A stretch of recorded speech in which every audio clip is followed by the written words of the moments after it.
Let's learn about the difference between a prompt engineer versus an AI engineer. So, the very first one we can start with the core skills. So, as an AI engineer, we will be spending time on TypeScript, Python or TypeScript. We will be working on RAG. We will be working on vector database. We will be working on agents. We will be working on agents and tools. We will be using fine tuning like LoRa. We will be trying to work on LLM ops or deployment. So, who are most likely to get into this AI engineer role is especially data engineers, data scientists, data analysts, computer science people, anyone who has some knowledge on programming, especially are suitable. So even if you don't know programming as well, you're able to learn AI engineering. But AI engineering is more of the development side of it. What exactly AI engineering? It's more of the development side. Even if you see the small meme, so here AI engineers are actually doing an operation on a real human, and whereas prompt engineers are not really doing anything. So they are just playing around a particular tool.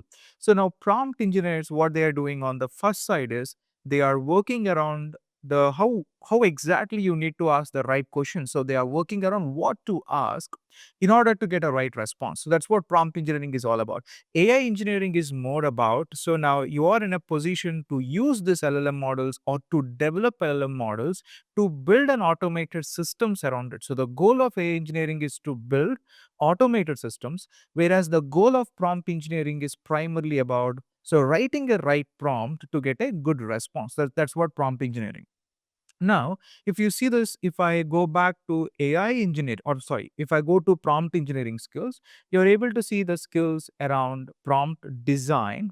You need to work on, means like prompt design and chaining. You will be working on few shot prompting, chain of tree techniques. We call it as chain of tree techniques, evaluation of the prompting, benchmarking the prompting, domain expertise, technical writing. So now I'm being a prompt engineer to get the best email writing or to get the best content designing or to get the best software development using prompt engineering. So my goal is what to ask to get a right response. For example, now I got a beautiful image making LLM model, or I got a great AI model which can do beautiful images, but I don't know how to write a prompt. So the prompt engineers are good at it. So I got a beautiful tools like Claude and all of that. I don't know really how to make a PowerPoint presentation. Prompt engineers are the one who work around that, how to reduce the hallucination. All of that are worked by the prompt engineer. So that is the actual toolkit, or we can say the skill set, which are very, very important.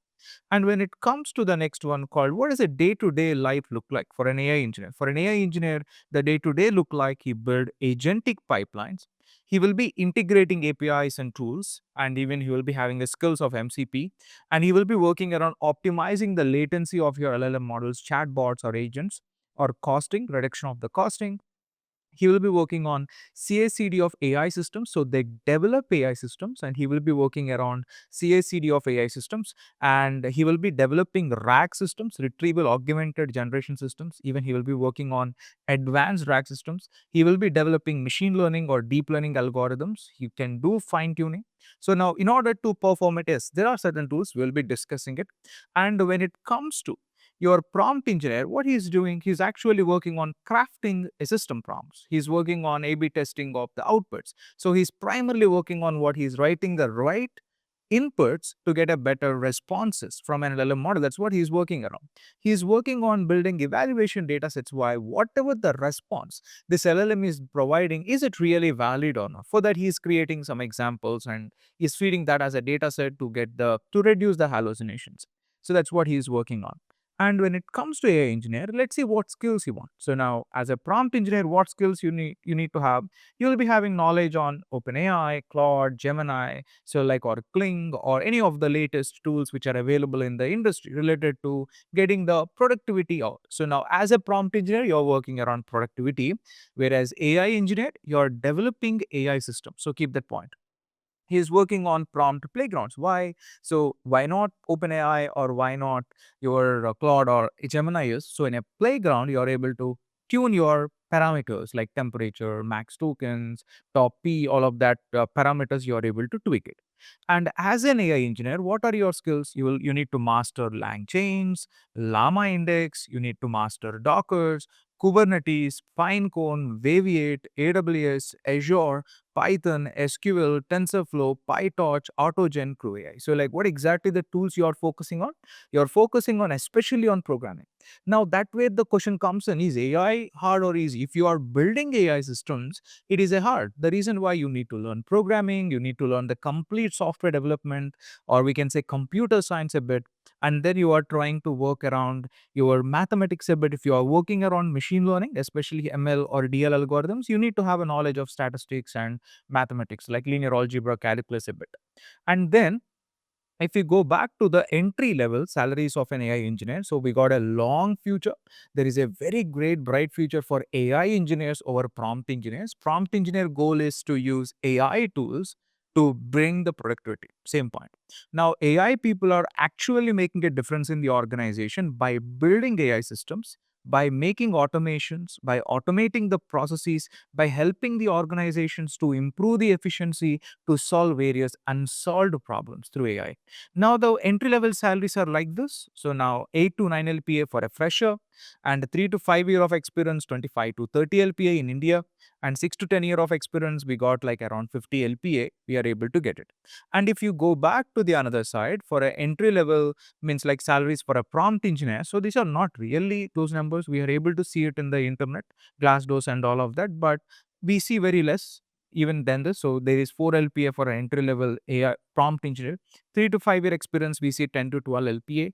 And for 6 to 10 years, there is 12 to 15 LPA. But nowadays, these roles are trying to be merged into AI engineering role. Or what they're doing is they're training the domain expert. For example, I'm already a video editor. I'm asking the video editor to work on prompt engineering. So there is a guy who built PowerPoints. I'm asking the same person to do prompt engineering better. So instead of hiring a separate guy for doing prompt engineering, the companies are already giving this motto, or they are conducting the training. So no need to hire a one more extra guy. Let the domain people do the prompt engineering instead of hiring another guy extra. That's what happening in the industry trend. And if you go back to the career ceiling for a prompt engineer, so there are chances of merging this into AI product manager role or AI engineer's role within 2 to 3 years. That's what the expectation is. And if you look at an AI engineer, the career ceiling is too high.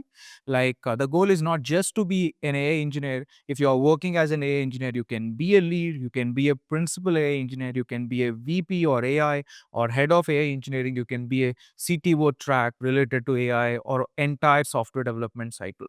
So the career ladder is so high. Now, when you're able to look at a 10, 15-year guy, so they don't want only a software development skills. They want a software development plus data engineering plus analytics plus AI. All of the skills need to be there in one person. So now if you are able to start AI engineering serious, if you learn the provided skills here, you're able to be at a very high positions as you constantly learn the new stuff, constantly implement great projects. I think this career ceiling is too high and your job is very, very secure.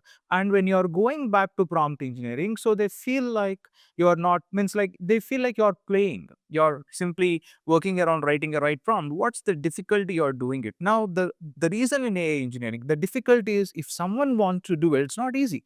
The entry barrier is difficult. You want to learn programming, you want to learn mathematics, statistics, all of the skills you want to learn it, and you want to build systems.